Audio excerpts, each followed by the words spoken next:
सोचिए जरा, अगर ये पूरी दुनिया, हमारे रिश्ते, ये आसमान, जमीन, सब कुछ सिर्फ एक बहुत ही ज्यादा कॉम्प्लेक्स कंप्यूटर प्रोग्राम का हिस्सा हो, ये विचार ही अपने आप में कितना मतलब चौंकाने वाला है ना? बिल्कुल, दिमाग को एकदम झकझोर देता है ये सोचने पर। हाँ, तो आज हम इसी दिमाग घुमा देने वाले आइडिया की गहराई में उतर रहे हैं। सिमुलेशन हाइपोथेसिस, ये वो थ्योरी है जो ये सवाल उठाती है कि क्या हमारी ये पूरी रियलिटी, हमारा पूरा यूनिवर्स महज एक बहुत ही एडवांस्ड कंप्यूटर सिमुलेशन हो सकता है। और ये सिर्फ साइंस फिक्शन की बात नहीं रही अब। सही कहा। तो आज की हमारी ये जो पड़ताल है, इसका मकसद है कि हम इस दिलचस्प और कभी-कभी बिल्कुल साइंस फिक्शन जैसे लगने वाले सिद्धांत को समझें। इसके पीछे के तर्क क्या हैं, क्या कोई संकेत हैं, और इसके फिलोसॉफिकल मायने क्या हैं, ये सब हम समझने की कोशिश करेंगे, जो भी हमारी स्रोत सामग्री हमें बताती है उसके आधार पर। चलिए देखते हैं ये सोच हमें कहाँ ले जाती है। तो इस सिद्धांत को पॉपुलर बनाने में, या कहें कि अकादमिक दुनिया में लाने में, ऑक्सफोर्ड यूनिवर्सिटी के फिलोसोफर निक बॉस्ट्रम का बड़ा हाथ है। हाँ। उनका जो मूल तर्क है वो काफी हद तक गणितीय संभावना, मतलब प्रोबेबिलिटी पर आधारित है। वो कहते हैं कि सोचिए, अगर कोई भी सिविलाइजेशन टेक्निकली इतनी एडवांस हो जाती है, हाँ, कि वो अपने पूर्वजों या अलग अलग तरह के ब्रह्मांडों के पूरे सिमुलेशंस बना सके, और ऐसे सिमुलेशन जिनमें चेतना वाले प्राणी भी हों, मतलब सोचने समझने वाले लोग। बिल्कुल। तो फिर गणित के हिसाब से स्टैटिस्टिकली ये लगभग तय सा है कि ऐसे सिमुलेटेड यूनिवर्स की संख्या जो असली या बेस यूनिवर्स हैं उनसे कहीं ज्यादा होगी। हाँ, बहुत ज्यादा। और अगर ऐसा है तो फिर हम, आप, मैं, हमारे इस असली लगने वाले ब्रह्मांड में होने के बजाय किसी एक सिमुलेशन में होने की संभावना कहीं ज्यादा रखते हैं। ये है उनका मूल आइडिया। बिल्कुल सही कहा। और बॉस्ट्रम का तर्क सिर्फ कोई हवाई बात नहीं है, ये 3 मुख्य मान्यताओं, मतलब अजम्पशंस पर टिका है। पहली तो यही कि भविष्य में ऐसी तकनीक बन सकती है जो चेतना वाले पूरे ब्रह्मांड का सिमुलेशन कर सके, जो कि आज असंभव लगता है, पर भविष्य का क्या पता। एग्जैक्टली। दूसरी कि ऐसी एडवांस सभ्यताएं असल में ऐसे पूर्वज सिमुलेशन चलाना चाहेंगी भी।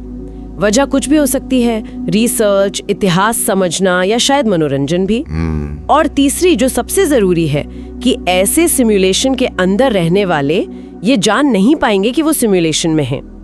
अगर ये तीनों बातें सच हैं, या इनके सच होने की ठीक ठाक संभावना है, तो बॉस्ट्रम का निष्कर्ष है कि हम ऑलमोस्ट सर्टेनली एक सिमुलेशन में हैं। सुनने में कितना सीधा लगता है, पर सोचो तो कितना गहरा है।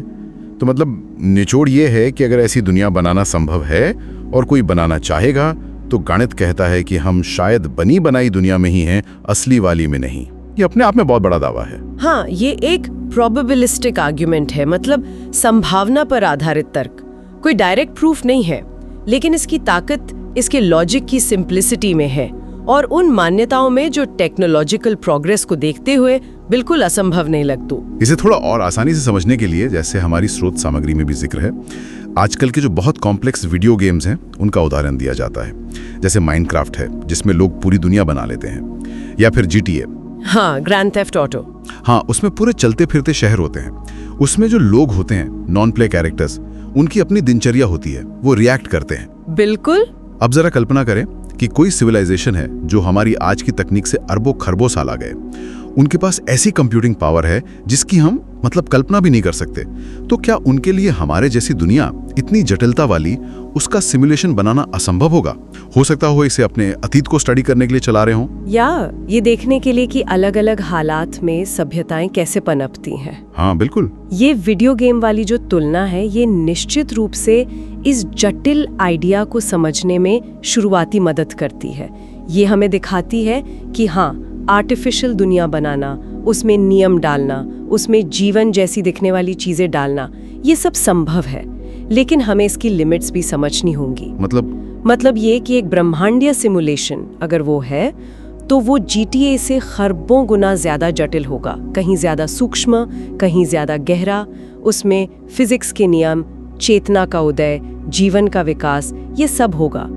तो ये एनालॉजी हमें सिमुलेशन की संभावना को महसूस कराती है, लेकिन ये सिमुलेशन कैसा होगा, कितना जटिल होगा, इसका शायद ही अंदाजा दे सकती है। तो ये एनालॉजी सिर्फ संभावना दिखाती है या सिमुलेशन के नेचर के बारे में भी कुछ हिंट देती है? जैसे क्या उसमें भी गेम रूल्स टाइप कुछ होगा? हाँ, एक तरह से ये एनालॉजी इस विचार को बल देती है कि सिमुलेशन के भी अपने नियम होंगे, अपनी सीमाएं होंगी।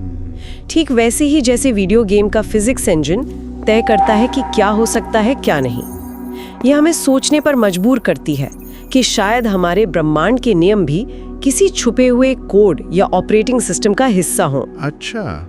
लेकिन फिर वही बात, ये तुलना हमें सावधान भी करती है कि असलियत शायद हमारी कल्पना से कहीं ज्यादा अलग और जटिल हो। इसका मुख्य फायदा बस ये है कि ये एक बहुत एब्स्ट्रैक्ट आइडिया को थोड़ा ठोस बनाती है, समझने लायक बनाती है। ठीक है। अच्छा, अब बात करते हैं उन अनुभवों की जिन्हें इस थियरी के कुछ समर्थक संभावित ग्लिच मानते हैं। सिस्टम की खामियां, स्रोत में देजावू का जिक्र है, वो अजीब सा एहसास की अरे ये पल तो मैं पहले भी जी चुका हूं। हाँ, होता है कभी कभी। देखिए, ये कभी कभी ऐसा लगता है कि समय एकदम धीमा हो गया या बहुत तेज भाग रहा है या बिल्कुल रुक सा गया है।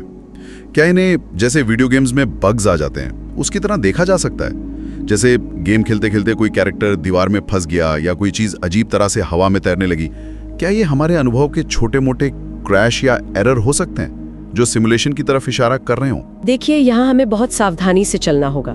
जैसा कि स्रोत भी इशारा करता है, इन अनुभवों के लिए साइकोलॉजी और न्यूरोसाइंस में काफी स्थापित स्पष्टीकरण मौजूद हैं। देजावू को अक्सर मेमोरी प्रोसेसिंग में एक छोटी सी गड़बड़ी से जोड़ा जाता है। हाँ, मैंने भी पढ़ा इसके बारे में। और समय की बदलती हुई धारणा, परसेप्शन ऑफ टाइम, वो हमारे ध्यान, हमारी भावनाओं या हमारी शारीरिक स्थिति पर निर्भर कर सकती है। तो इन्हें सीधे सीधे सिमुलेशन का सबूत मान लेना, ये एक बहुत बड़ा दावा होगा। इसके लिए बहुत मजबूत प्रमाण चाहिए, जो फिलहाल तो नहीं है। पर अगर वैज्ञानिक व्याख्या मौजूद है तो फिर समर्थक इसे सिमुलेशन से क्यों जोड़ते हैं?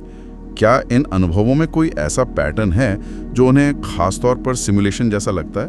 कोई खास बात? देखिए, ये ज्यादातर व्याख्या का, इंटरप्रिटेशन का सवाल है। जो लोग पहले से ही सिमुलेशन हाइपोथेसिस की संभावना पर विचार कर रहे हैं, उनके लिए ये अनुभव उस विचार के पक्ष में एक और पॉसिबल डेटा पॉइंट बन जाते हैं। वो सवाल उठाते हैं, क्या ये दिमागी प्रक्रियाएं ही सब कुछ है, या ये प्रक्रियाएं खुद उस सिम्युलेटेड रियलिटी का हिस्सा हैं जिसमें कभी-कभी छोटी-मोटी दरारें दिख जाती हैं। अच्छा, मतलब अपने सिद्धांत के लेंस से देख रहे हैं इन चीजों को। हाँ, एक तरह से ये उन अविसंगतियों, एनोमलीज को अपने पसंदीदा सिद्धांत के चश्मे से देखने जैसा है। ये दिलचस्प जरूर है, पर वैज्ञानिक प्रमाण से बहुत दूर है। तो यहाँ मुख्य बात यह है कि रोजमर्रा के ये अजीब अनुभव सिम्युलेशन का सबूत नहीं है, लेकिन जो इस विचार में विश्वास रखते हैं उनके लिए ये संभावित संकेत हो सकते हैं। ओके, अनुभवों से आगे बढ़ते हैं। कुछ तर्क ब्रह्मांड के जो मूलभूत नियम हैं, फंडामेंटल लॉज, उनकी ओर इशारा करते हैं। स्रोत बताता है कि कैसे फिजिक्स की कुछ नियम, जैसे प्रकाश की गति की एक निश्चित सीमा है c, उससे तेज कुछ नहीं जा सकता। हाँ, speed limit of the universe. या क्वांटम मैकेनिक्स के वो अजीब नियम जहां कोई कण एक ही समय में कई अवस्थाओं में हो सकता है जब तक उसे मापा ना जाए। ये सब कुछ हद तक एक कंप्यूटर प्रोग्राम के नियमों या उसकी सीमाओं जैसे लगते हैं। इसकी तुलना वीडियो गेम के अंदर के फिजिक्स इंजन से की गई है। हर गेम की अपनी फिजिक्स होती है, अपने नियम होते हैं जो तय करते हैं कि क्या संभव है। तो क्या हमारे ब्रह्मांड के ये नियम भी किसी कॉस्मिक कोडिंग का नतीजा है? क्या प्रकाश की गति की सीमा प्रोसेसर की लिमिटेशन जैसी है? ये एक बेहद आकर्षक विचार है और इस पर विज्ञान और दर्शन दोनों में बहस होती है। ये सच है कि हमारे ब्रह्मांड के नियम आश्चर्यजनक रूप से गणितीय हैं। हम इक्वेशंस का इस्तेमाल करके ग्रहों की चाल से लेकर पार्टिकल्स के व्यवहार तक की भविष्यवाणी कर सकते हैं। ये गणितीय सटीकता ही तो विज्ञान की सफलता का आधार है। अब इस गणितीय संरचना को कोड मानना, ये एक व्याख्या है, एक मेटाफर है। अच्छा, ये भी तो हो सकता है कि ब्रह्मांड स्वाभाविक रूप से ही गणितीय हो, बिना किसी प्रोग्रामर के, उसकी नेचर ही ऐसी हो। लेकिन क्या इस दिशा में कोई वैज्ञानिक शोध भी हो रहा है? मतलब क्या कोई इसे टेस्ट करने की कोशिश कर रहा है? हाँ, कुछ सैद्धांतिक भौतिक विज्ञानी, थ्योरेटिकल फिजिसिस्ट्स, इस संभावना पर विचार कर रहे हैं कि क्या स्पेस टाइम खुद सबसे बुनियादी स्तर पर डिस्क्रीट है, यानी पिक्सल या छोटे छोटे टुकड़ों से बना है, कॉन्टिन्यूअस नहीं। अगर ऐसा साबित हो जाता है, जिसे डिजिटल फिजिक्स का क्षेत्र कह सकते हैं, तो ये सिमुलेशन के विचार को काफी बल देगा। क्यों? क्योंकि कंप्यूटर सिमुलेशन स्वाभाविक रूप से डिस्क्रीट होते हैं, पिक्सल से बने होते हैं या बिट्स और बाइट्स से। तो अगर हमारा स्पेस टाइम भी ऐसा ही निकला तो ये सिमुलेशन जैसा लगेगा। हालांकि अभी तक इसका कोई पुख्ता सबूत नहीं मिला है, ये अभी भी अटकलों, स्पेकुलेशन के दायरे में है।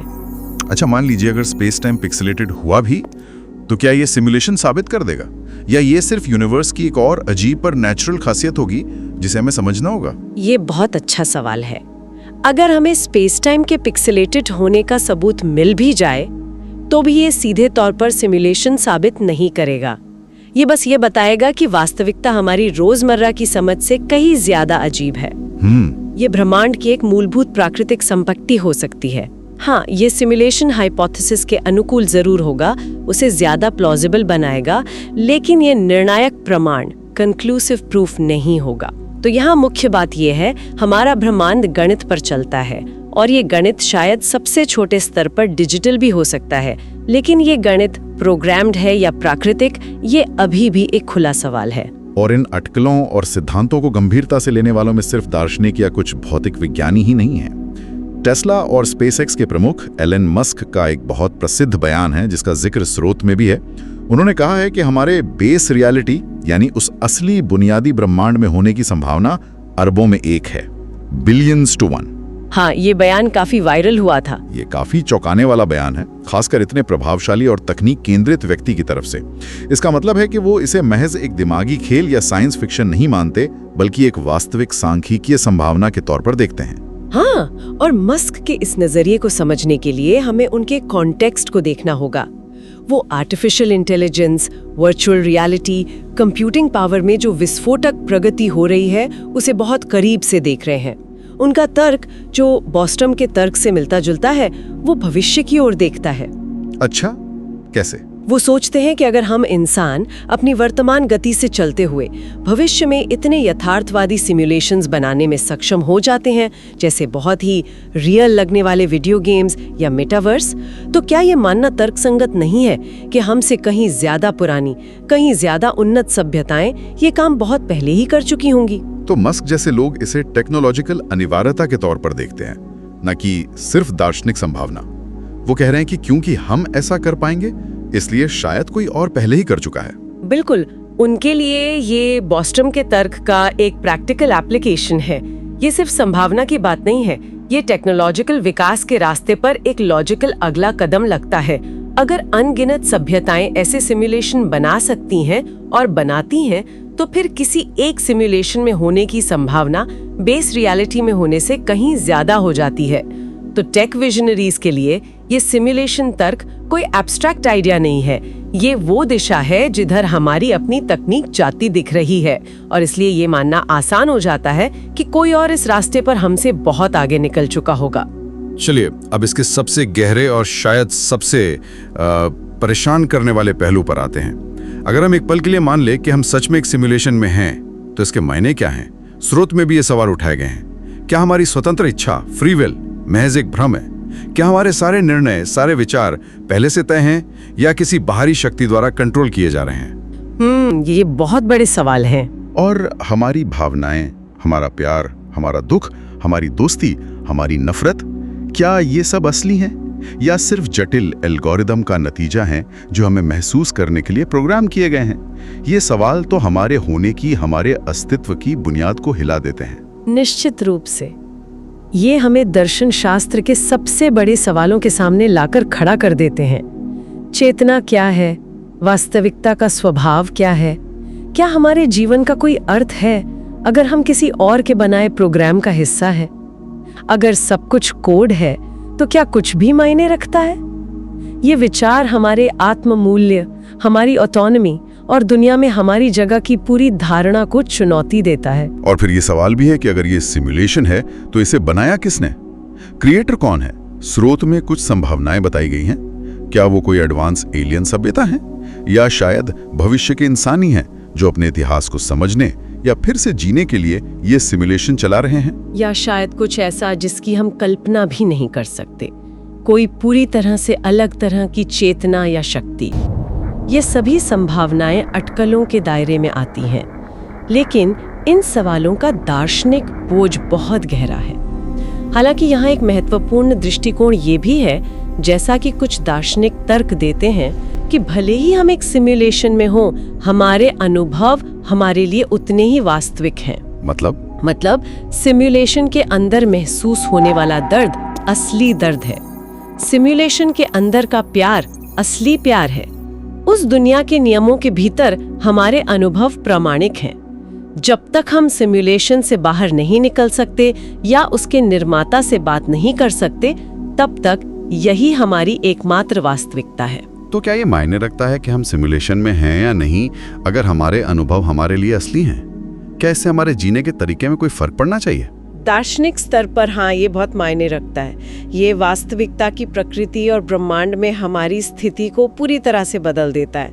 ये हमें एक अलग स्केल पर सोचने पर मजबूर करता है। लेकिन रोजमर्रा के व्यवहारिक जीवन के स्तर पर शायद तब तक ज्यादा फर्क नहीं पड़ता, जब तक कि, जैसा मैंने मजाक में कहा, हमें सिस्टम एडमिनिस्ट्रेटर का कोई मैसेज न मिल जाए या सिस्टम रीबूट न होने लगे। हाँ, वो तो अलग ही बात होगी। जब तक ऐसा नहीं होता, हमें इसी वास्तविकता के नियमों के साथ जीना है, चाहे वो प्राकृतिक हो या प्रोग्राम्ड। तो क्या ये सिमुलेटेड है या नहीं, हमारा व्यक्तिपरक अनुभव तो वास्तविक ही महसूस होता है, लेकिन इसका वस्तुनिष्ठ सत्य हमारे ब्रह्मांडीय महत्व के बारे में सब कुछ बदल सकता है। भौतिक ब्रह्मांड जो बिग बैंग से विकसित हुआ, या ये एक अविश्वसनीय रूप से जटिल कंप्यूटर प्रोग्राम है जिसे किसी अज्ञात उद्देश्य के लिए चलाया जा रहा है? सच तो यह है, जैसा स्रोत भी मानता है, कि हमारे पास इसका कोई निश्चित उत्तर नहीं है। हाँ, कोई डेफिनेटिव आंसर नहीं है। हम तर्क दे सकते हैं, संकेत ढूंढ सकते हैं, पर शायद इसे कभी साबित या खारिज ना कर पाएं, कम से कम अभी तो नहीं। बिल्कुल। लेकिन स्रोत का अंत एक बहुत ही मानवीय और शायद ज्यादा महत्वपूर्ण विचार प्रस्तुत करता है।